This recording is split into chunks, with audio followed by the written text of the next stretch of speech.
What's up, producers? It's your boy Matt from Music Producer School. Hope you're doing well today. Hey, real quick, I noticed we have a lot of international students that join us, and I've been doing this broadcast pretty much the same time every week.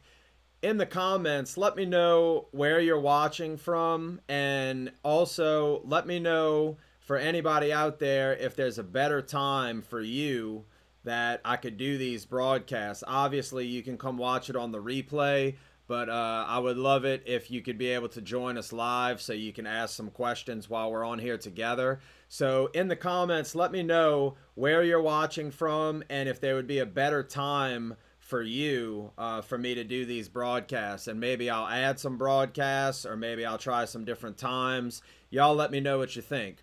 Be sure to hit the share button on the stream. Also, this week we're going to start our lesson on effects, and I wanted to also be sure to invite you to join the Music Producer School community. On Saturdays after class, I go there and I listen to your tracks on Saturday at Music Producer School Community. That's a private community. Click the link to join. I'll approve you as soon as I get to it. It's a lot of fun. We've been going over, giving some feedback for people's tracks. It's been awesome. What's up, Vanrick? Guyana. Sweet. Anybody else out there want to let me know where they're watching from? And also let me know if there's a better time for you where I could do the live broadcast, and I'll see what I can do to adjust. I know we also have some Spanish speaking, French speaking, a bunch of other languages, and I'm also working on trying to get at least the captions in some other languages for all the rest of our international students. So anyway, let's get down to business. Y'all know what time it is. It's time to produce. Let's go ahead and get it. So I wanted to kind of in today's lesson just touch on an overview of how I think about effects, because you know when people talk about effects, you could talk about I think a lot of people initially the first thing they think about is reverb, right? EQ, compression. You have phasers, flangers. Let's actually go through here and let me see if it is possible for me to get you guys in a little bit closer here.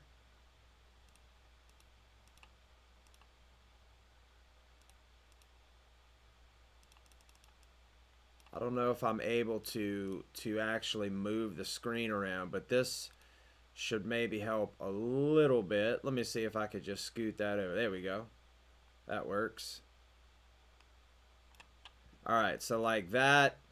Now you guys can see, and let me actually move this over even more so that you guys can see how I have my stuff set up here. Put me over here. Okay, so I wanted to show y'all really quickly the way I have my stuff set up. And again, this is in Ableton. You can do this in basically any program. I know FL Studio has the same kind of panel on the side where you can put your own folders. So just to give y'all a quick overview, I have my effects. And when I'm saying effects, I'm talking about actual VST or plugins that I will put onto a track in order to get, you know, like a reverb, you know, something like that. So I wanted to show y'all though, I have my stuff split into a couple different categories. I have all of my delays separated into all of my different delays that I use, which are quickly accessible. I have all my distortions separated where they're all accessible. Dynamics, that's all my compressors and limiters. I have my EQ and my filter plugins. Modulation effects, which means any of the kind of weirder stuff like flanging, chorus, phaser, certain types of vocoders, and some more kind of weirder effects. That's a lot of the modulation stuff. Then I have all of my reverbs here separated. I wanted to differentiate for you guys when I'm talking about effects.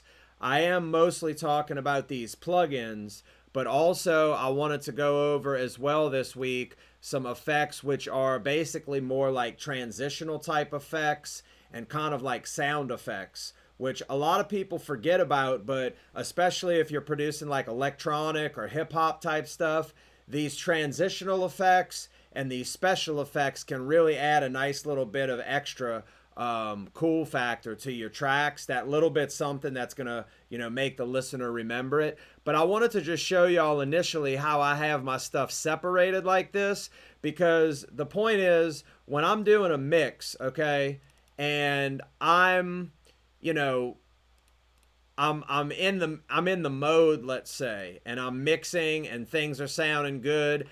I don't want to, while I'm mixing, have to stop and say, okay, I know I want to put a reverb on this vocal, but now I got to go search through all my reverb plugins and, oh, this one demo expired. This one I don't have my iLok for. This was a crappy one that I don't ever use.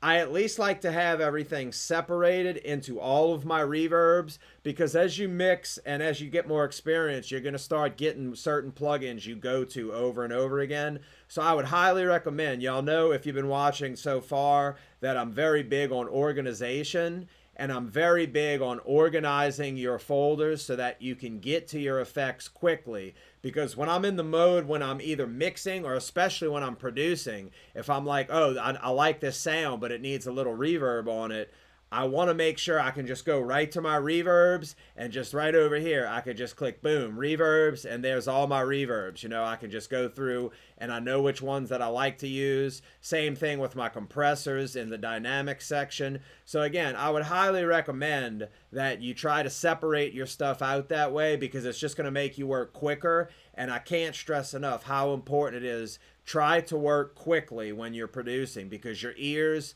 will physically get tired. Even if you're having fun, even if you want to go for 10, 20 hours, your ears are going to get tired and they're not going to be able to hear stuff as well after time goes on. So try to work quickly, especially if you're working with an artist. Try to go quickly, because artists are not getting to sit there and twiddle with all the knobs. It's not as fun to them. All they're doing is hearing in the headphones. So make sure that you work quickly for them. So the main thing I wanted to talk about today regarding actually using effects is I wanted to just give y'all a brief overview today of how I actually think about effects when I use them. So I think of effects typically in two ways. I think of them in a utility type way, which means let me see if I can get me a decent snare sample here that's not too crazy like that.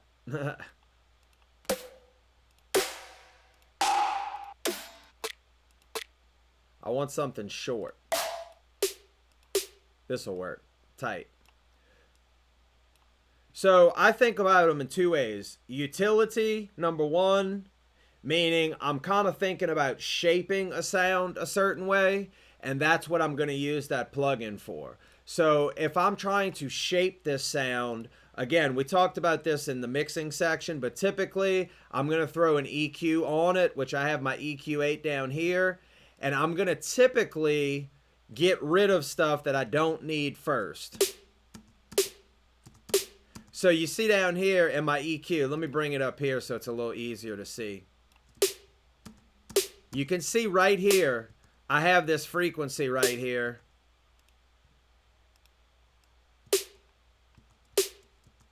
Right about there, where I can see it's higher than the rest of the frequencies, right? Now, this is probably because the drum is tuned to this particular relative frequency, and this is where most of the power and the sound is coming from. So watch again on the EQ and see if you can see what I'm talking about. So if I boost that area right there, and remember, if I bring my Q up, it's going to make the band a little more narrow. So now I'm really emphasizing that. Now, the thing is, if I'm shaping a sound and I'm using a utility type effect, like a compressor, for example, if I put a compressor on here, What I'm typically wanting to do with my EQ first is get rid of any excessive frequencies. So this one, the drum is probably designed this way to where I don't need to worry about taking too much out, because this is just an important frequency in the drum. But let's see what happens when I take it out. See, it doesn't have that kind of tonal bump to it anymore. Listen one more time. This is without. And now with it again. You can almost hear, it's almost like a note pitch that you can hear. So if I'm using this, and again, I was telling y'all before about everything as a micro and a macro idea. So let me see if I can tie this together for you really well here for our lesson today. If I was using this sample as the only snare drum in my track, which it's probably relatively rare these days that I'm only using one sample for a snare, but let's say this is my go-to, my only snare sample I'm going to use. Well, I kind of like that bump because it gives it a little character, and I kind of have a note. So if I have a track in a particular key, I could maybe even tune this note to where that note is in tune with the track. Watch how when I transpose it up. So like right now, Ableton is telling me it's right around a G note right here. Now watch when I transpose it up, two semitones. See how now the note, when I'm looking in Ableton, and I'm looking in the bottom left corner over here of my EQ. I'm not sure if you can see it on your screen, but it's actually telling you what the frequency note corresponds to. So now it's in A. So that's also a quick little drum tip for you guys and girls out there. If you're producing a track and you're trying to look for those last, I'm honestly not too concerned typically about tuning my drums, especially not snares. Kick drums are pretty important to tune to your track typically. But this is a cool little drum trick that if your stuff's not gelling together for some reason, or something just doesn't sound right, you can experiment with tuning your drums and put them on an EQ spectrum analyzer like this. And as you tune the drum, find that note that's poking out a lot like that, and you can see where it's tuned to, and then you can tune it according to your track. We'll get more into that later when we talk more about drums. So anyway, we're going to tune our drum however we need it. And then again, if I'm just using this drum as the main drum for the track, I would probably use this EQ first, and then I may even emphasize that bump a little bit. Typically when I boost with an EQ, I'm not gonna make too narrow of a boost. I'm gonna do it a little more broad.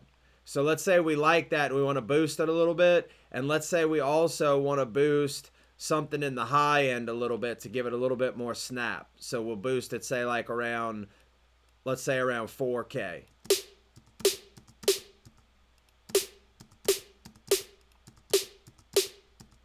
Okay, so we got that.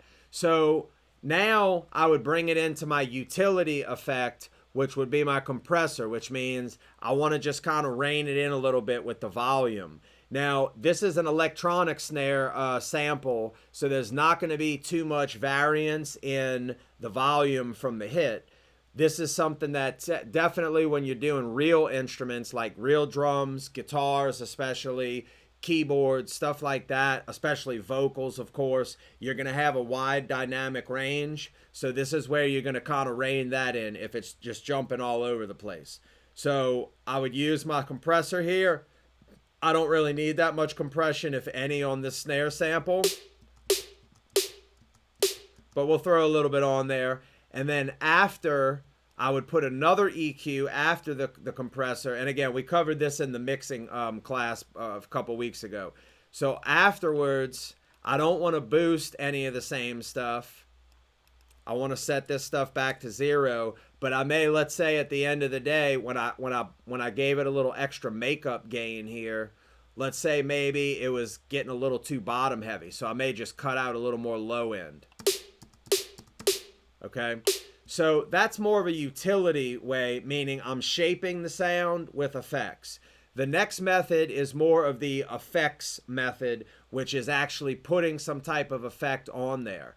Now, for today, I'm going to just cover this in the track, on the track itself. I'm not really worried about doing the sends method where you do a send and a return. We'll get to that again when we do mixing again, but I'm sure most of y'all probably understand how that works. So let's say for a reverb, and this is kind of the gist of what I wanted to get across to y'all today. I wanted to just tell you how I think about effects when I'm using them, meaning a lot of people will just throw a reverb on something just to throw it on there.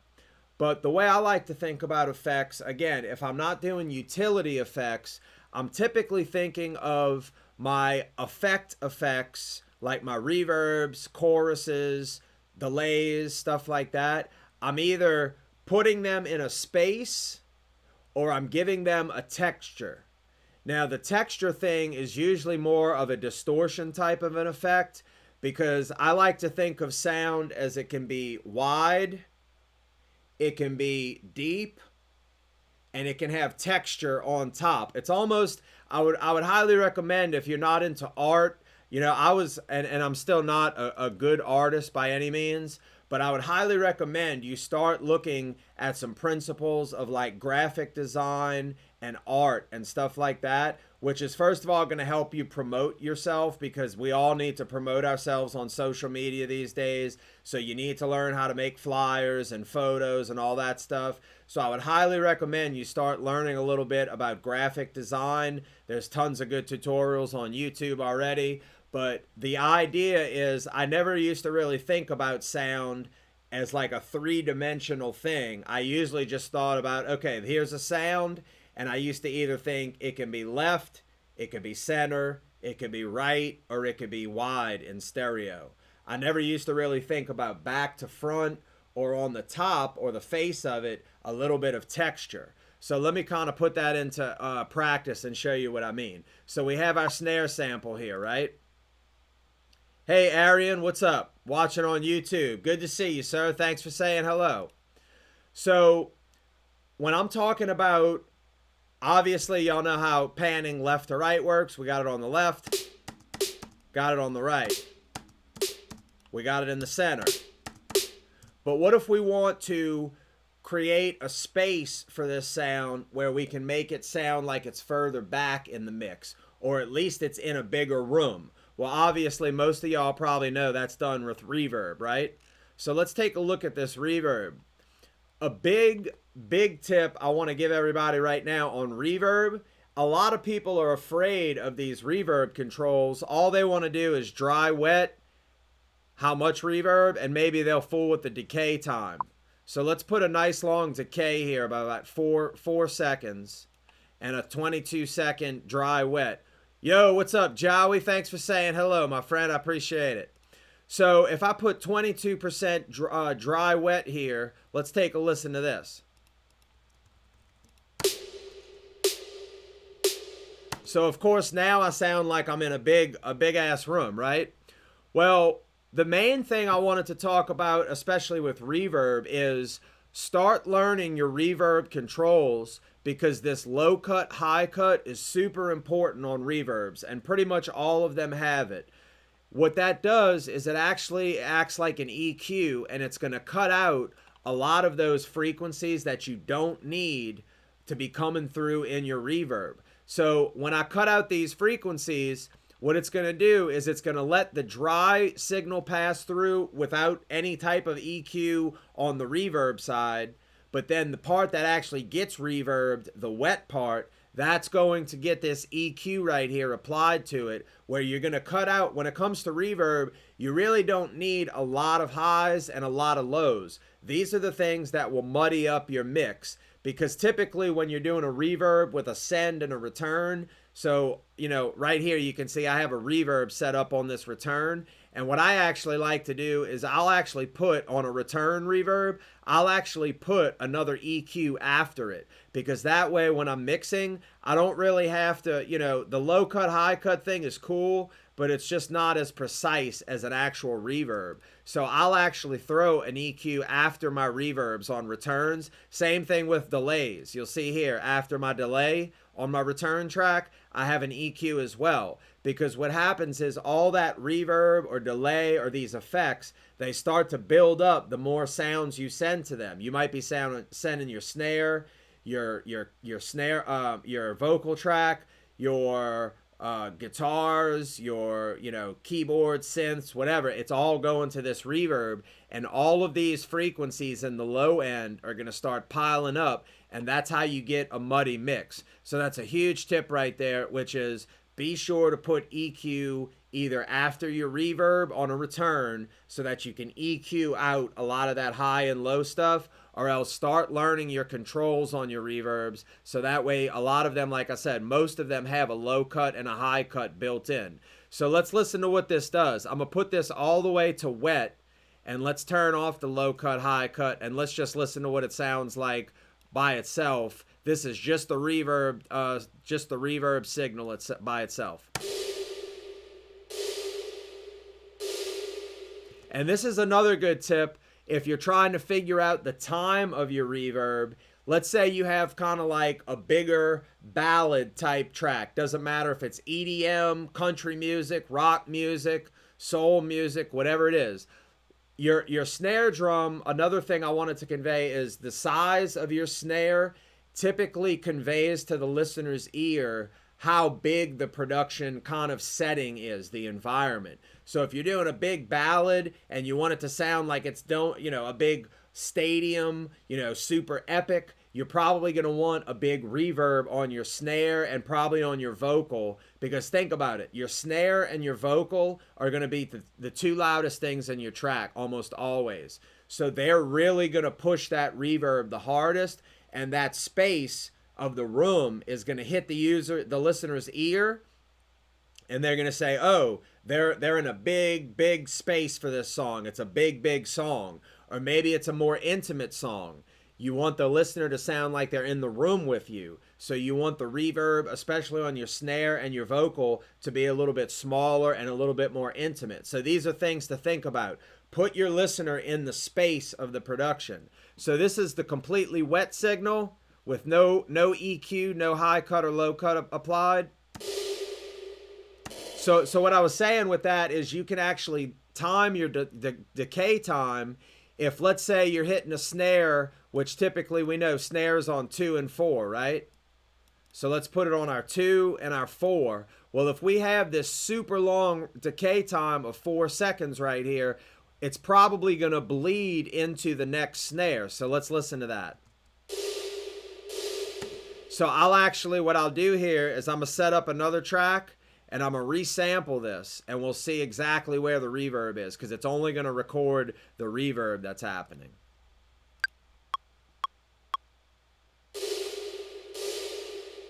So you can see here, the reverb is kind of overlapping there. So let's try that again, and let's bring our decay time back a little bit. Let's bring it back to like 2.5 seconds.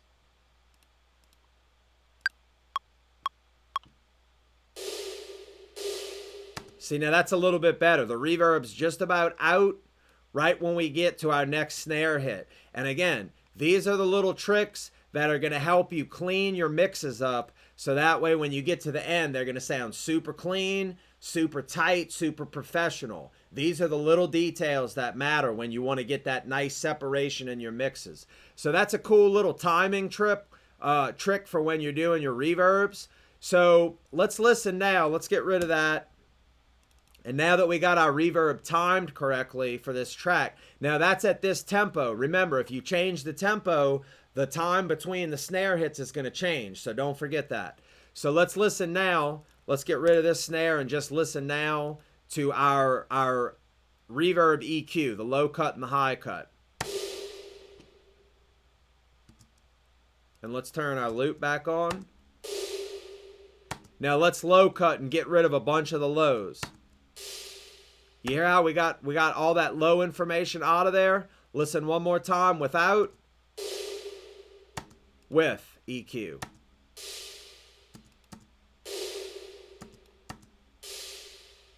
Now that's probably a bit much. Typically what I'm doing when I'm EQing my reverbs, I'm getting rid of anything usually under about 1K. And then the high end, and this is probably where I'm going to close this up because I could go on forever about this, but I just wanted to keep this one short and start getting you guys to think about your effects a little bit differently. In other words, don't just slap a reverb on, understand what you're doing with these effects. So that's cutting out the lows. Now, the thing that a lot of people used to complain about with reverbs is they would say, and especially in a digital reverb, they would say, oh, it sounds cheap. Now, the reason that was is because reverbs, when they're digital like this, they reproduce these sounds perfectly. So all of that high end gets reproduced perfectly. But the difference is when you're using an analog EQ, let's say on an analog mixer, analog has a tendency to kind of cut the highs down on a nice slope.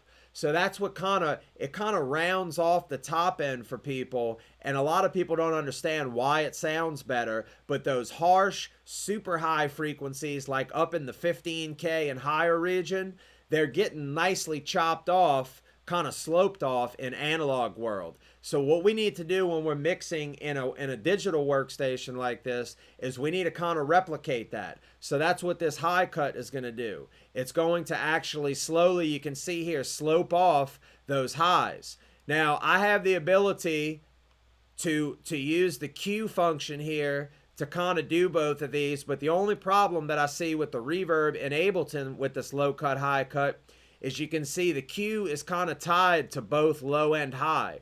So maybe I want to chop the highs off super, super hard or super, super, super soft in a nice slope, but I want to chop the lows off super hard and just get rid of them completely. So that's sometimes a problem, not always an issue, but something to be aware of because the Q, meaning the slope of the EQ, you can see is connected to both of them here. So let's cut off our highs now.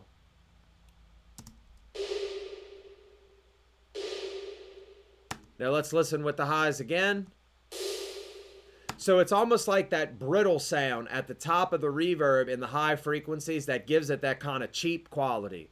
So now let's listen with both the low cut and the high cut. Like I said, I'm going to low cut the frequencies under about 1 kilohertz. And then I'm typically going to do my high cut. I'm going to try and slope it around here. And again, in the reverb, it's not as precise, but let's listen to this.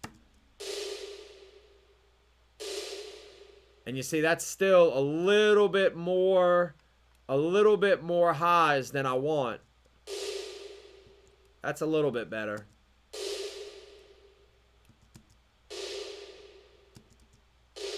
So something like that. So now when I mix in my dry wet, I'm just going to bring it in slightly as the sample's playing dry. And that's also what I like to do is just start bringing in that reverb to the dry signal and see where you start to get a taste of it, but not too much because you don't want your stuff swimming in reverb.